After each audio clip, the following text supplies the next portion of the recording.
Christ according to St. Mark. Glory to you, Lord Christ. When Jesus had again crossed over by boat to the other side of the lake, a large crowd gathered around him while he was by the lake. Then one of the synagogue rulers, named Jairus, came there. Seeing Jesus, he fell at his feet, and he pleaded earnestly with him, "My daughter is dying.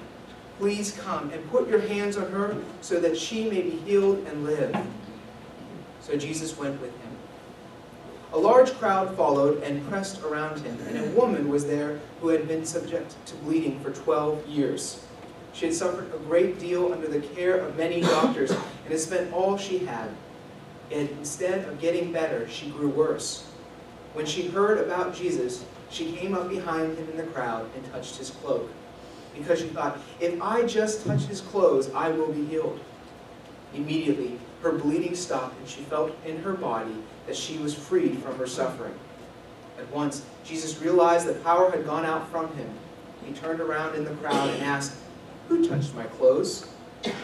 "You see the people crowding against you," his disciples answered, "and yet you ask, 'Who touched me?'" But Jesus kept looking around to see who had done it. Then the woman, knowing what had happened to her, came and fell at his feet, and trembling with fear, told him the whole truth. He said to her, "Daughter, your faith has healed you. Go in peace and be freed from your suffering." While Jesus was still speaking, some men came from the house of Jairus, the synagogue ruler.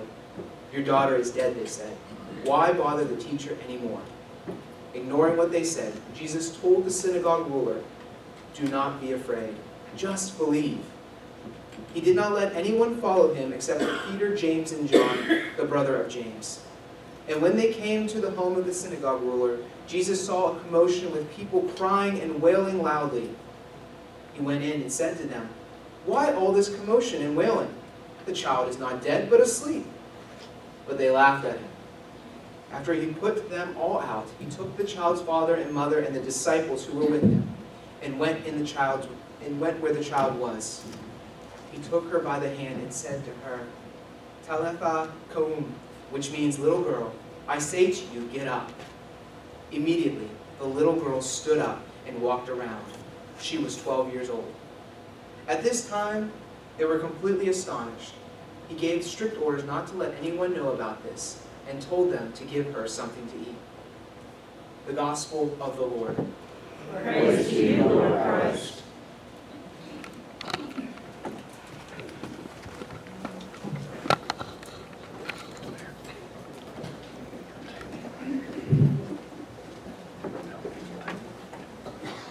To the glory of God, Father, Son, and Holy Spirit. Amen.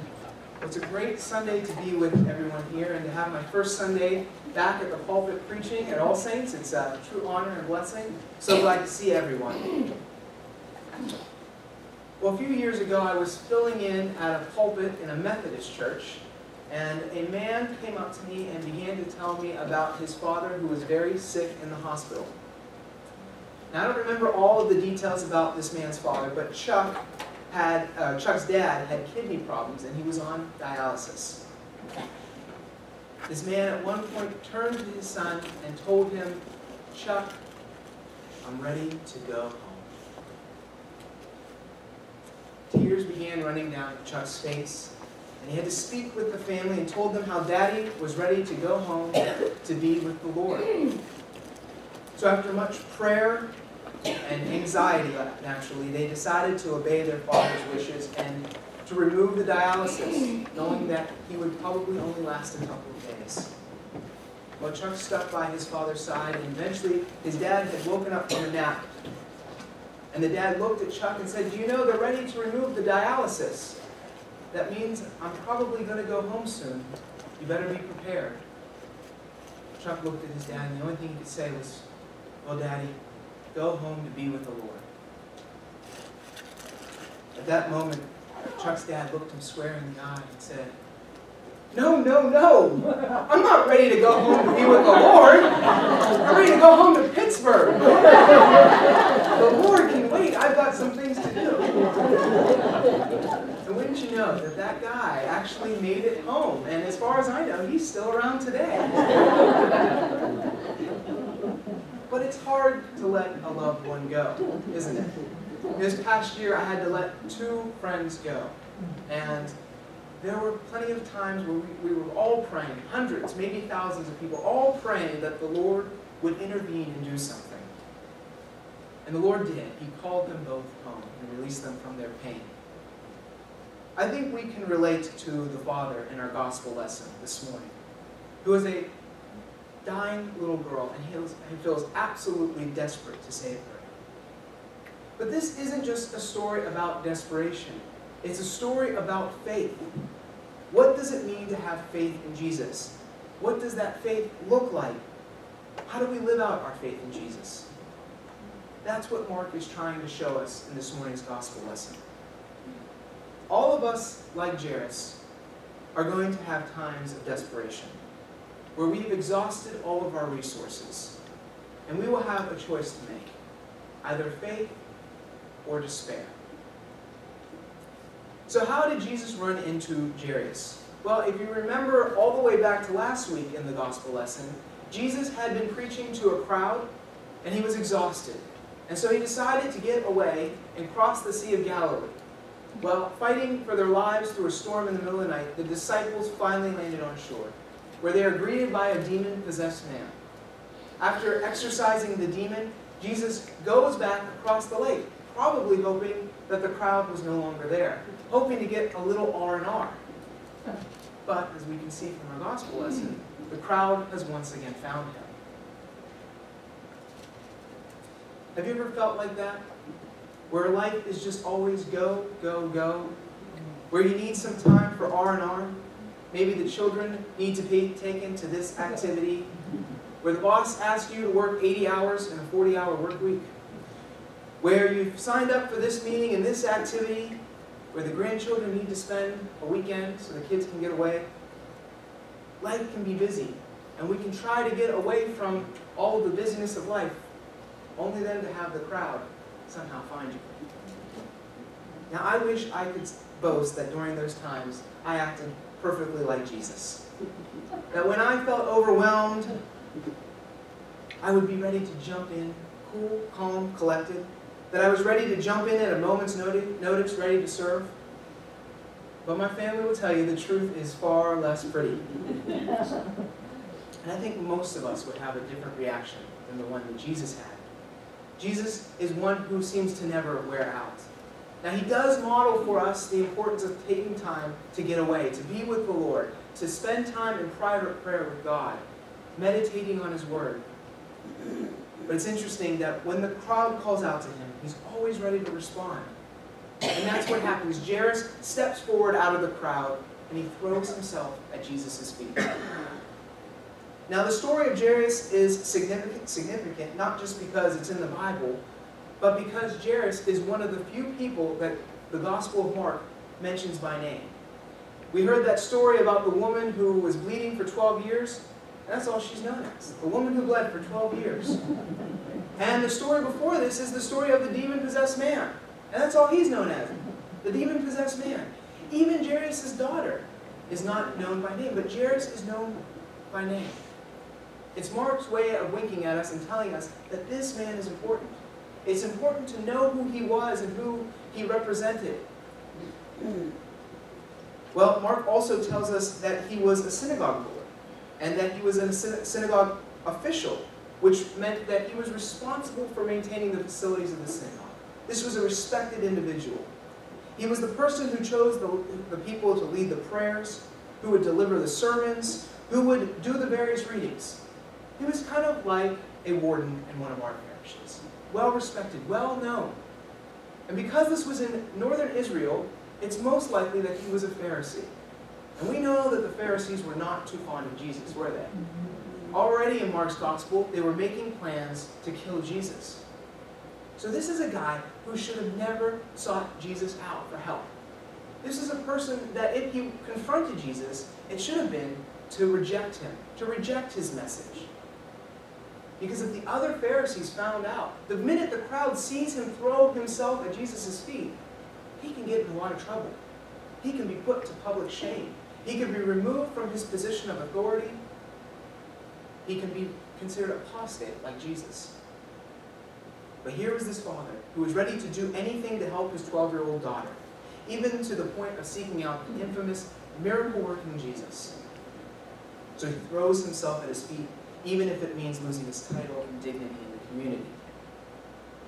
Now, all of us have been in a Jairus position before, where we've exhausted all of our resources, where all of our options have run out, and we felt that we were left with nothing but faith or despair. Maybe you've run into financial stress. The bills are coming in faster than the paychecks. The creditors are calling. Maybe the bank's ready to foreclose. Perhaps your family is ready to fall apart. The marriage is tense. The children are out of control. Our parents have let us down. And maybe some of us here battling with sickness, where we're struggling with chronic pain. Maybe the chemo isn't working quite right, or the doctors, God forbid, don't even know what's wrong. The point Mark is making is that it doesn't matter what your position is in life, whether you're an unnamed man or woman, or you're a prestigious, well-known official. All of us are going to come into points in our lives where we have either faith or despair, where we have dilemmas and crises, where we need to throw ourselves before the Lord and say, Lord, help me. You know, a Presbyterian friend from seminary for the last 2 weeks told me about a dilemma he's facing. You see, 10 years ago, my friend was a Navy officer and pilot, but he had to retire for medical discharge because of a brain tumor and then a subsequent brain infection that left him slow of speech, partially blind, and unbalanced. Well, thanks be to God, he was able to get through that tragedy in life. And he's nearly finished seminary. And just at the beginning of June, he accepted a position as an associate pastor in a very prominent Presbyterian church. His family is back to normality. But all of that came crashing down 2 weeks ago when during a normal scan, it revealed a mass, right where the scar of the tumor. The biopsy revealed that the tumor was there. The cancer is back. And they've informed him that the chemo most likely will not work. The options are limited. The only thing he can do is turn to Jesus, which is what he and his wife have done. One of the things that stands out to me is how Jairus, a well-respected community leader, basically grovels in the dirt in the middle of this crowd of hundreds, maybe thousands of people, crying out to the Lord, Lord, help me. My little daughter is at the point of death. Come, lay your hands on her that she may be healed and made well. Jairus was open, honest, and sincere with the Lord. Have you ever felt like you got to that place in your life where you couldn't speak honestly and sincerely with the Lord? Have you ever felt that you couldn't tell God what was truly on your mind, as if God doesn't already know? Maybe you felt that God was too busy for your problems, or that he couldn't care about little old us. Maybe you thought, surely God's got more important pressing matters like world hunger, the whole Islamic State, the U.S. Supreme Court's decision-making abilities. I don't know what kind of desperate situation you are in or have been in, but I do know one thing. We will all be at desperate points in our lives where our needs are great and our options are limited. And I'm sure I'm not alone when I say at those points in times, all I can do is wonder is how do I get God to listen to me? How do I get to know that God cares about me? The answer is faith. Faith caused Jairus to act, to throw himself in front of Jesus, even at the expense of his reputation and status. He didn't think to himself, well, if God really wanted to heal my little girl, surely he wouldn't make me do anything, he'd just do it. And he didn't think, well, I'm an important person, so I'll make a schedule with Jesus and we'll sit down, I'll wait for Jesus to come to me. Faith is not some passive thought or principle, but it is an active belief and trust. When was the last time you threw yourself wholeheartedly before the Lord, knowing that only he could solve your problems and knowing that he would listen and respond? You see, the problem is a refusal to speak openly and honestly with God will cause a distancing from God in our lives. It's hard to be close with someone unless you know you can be honest with them, right? We can't have a relationship with Jesus unless we're honest and sincere with Him, and unless we allow Jesus to be honest and sincere back with us. Whatever you're going through, what is ever pressing on your heart, I can tell you one thing: God is big enough to handle the cries of our heart, and He's certainly big enough to carry us through the dilemmas. There is nothing that intimidates the Lord. He's not bothered by us, He won't overlook us, and He doesn't have more pressing matters. He cares about each of us. By faith, Jairus threw himself before the Lord openly and honestly. But then, look at what happens. After throwing himself before the Lord, Jairus receives more bad news. His daughter has already died. The messengers are already encouraging him, don't bother the teacher. There's nothing more he can do. Imagine how Jairus' heart must have sunk in his chest as he heard these words. What's interesting is, once again, Mark is giving us a clue. The messengers, like the Pharisees, only thought of Jesus as a teacher, maybe even, albeit, a false teacher. But they certainly did not think that Jesus' miracle-working abilities could do anything for this dead little girl. But Jairus believed Jesus to be something far greater than a teacher, something far different. And so he would have to demonstrate that faith. Now Jesus turns to Jairus and says, do not be afraid. Just believe. Continue to believe. That's such a demonstration of life, isn't it? How many times have we put our trust in the Lord? Put our whole heart into hoping that the Lord would intervene. And for a while, maybe things start to turn around. Maybe you're praying for a family member or a neighbor to come to faith in the Lord. Maybe you're praying for your kids. Maybe you're praying for a sick loved one. And for a while, for a season, things start to get better. But then the bottom drops out, right? And things take a turn for the worse. And it's so easy at those points in life to wonder, where are you, Lord? I thought you were on my side. I'd thrown myself at your feet. Have you forgotten about me? And Jesus knows how easy it is to slip into that fear. And that's why he turns to all of us. And he turns to Jairus and he says, do not be afraid, but believe. Fear has the incredible capacity to paralyze our potential, to keep us from having faith in our lives, to keep our lives from fulfilling what God intends them to be. It's at the moment when there's an opportunity for fear or faith that the devil seems to like to whisper in our ears, God surely won't be interested in a person like you. Don't make a scene in front of the crowd. What would people think of you if you did that? And we allow the doubts and the fears to just creep into our lives.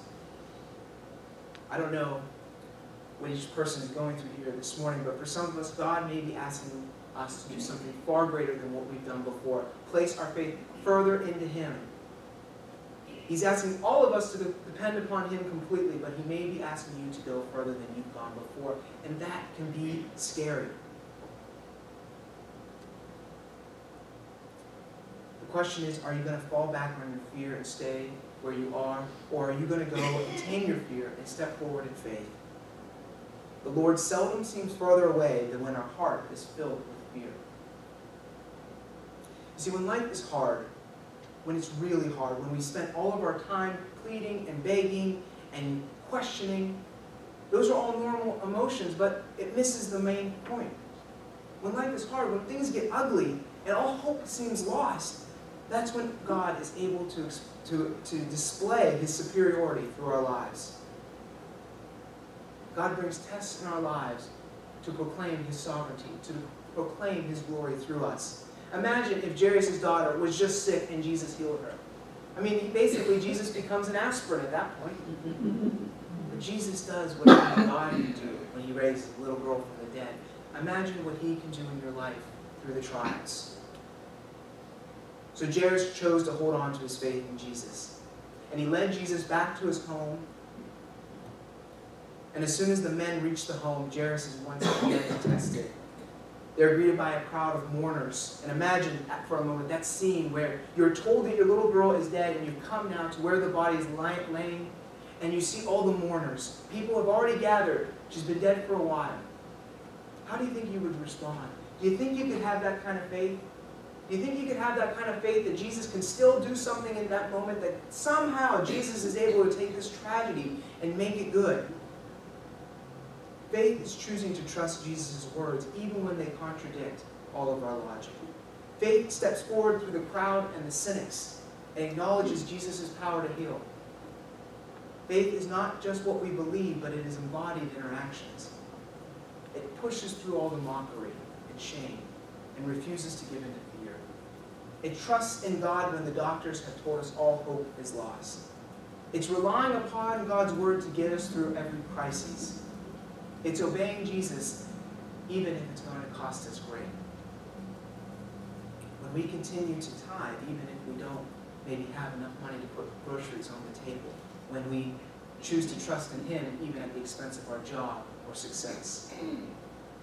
Faith brought Jairus home and brought him and his wife, along with Peter, James, and John, into the room where Jesus displayed a great miracle, where Jesus does what only God can do and speaks life into this dead little girl. Back in Genesis 1, it says that God spoke life into Adam. Now here in Mark says that Jesus spoke life into this dead little girl. Arise, little girl. Get up. Stand firm. The Greek actually is very sweet. It's actually an adorning term, meaning, sweetheart, wake up. Get up from where you're laying. Stand. Now, what happens when we put our trust in Jesus is sometimes Jesus solves the dilemma. The little girl is resurrected. The marriage is restored. The children straighten out. The disease is cured. The crisis goes away. But that's not always the case, is it? That's not everyone's experience. Too often the loved one dies. The crisis gets worse. The relationship is not easily reconciled. And we think, why not me? Those are the times when Jesus doesn't look to the little girl and says, stand up. Those are the times when He looks to us and says, stand firm. Those are the times where He doesn't resurrect the dead, but He resurrects our faith. I don't know what crisis you're going through, and I don't know what your dilemma is. I don't know why some people's dilemmas are fixed while others are not. I don't know if my friend from seminary will get through this crisis or if he will stand firm in his faith. But I do know one thing. All of us can trust in the Lord. He will hear our cries and He will respond. We know that not every evil will be brought to justice. Not every touch will result in healing. And we will hear dreaded words like, your little girl is dead. But what Mark is telling us is that God is on the side of those who suffer and grieve. So this morning I ask, where is your faith? Where is your faith? It is one thing to say, I believe in Jesus Christ, that I believe He is man and that He is fully God, that He is the Messiah and that He can be trusted. It's another thing to be in one of life's dilemmas and look to Jesus alone and say, I trust in You, Lord. Where is your faith? There are no safe places in life. So I pray that all of us choose to put our faith in the security of Christ alone.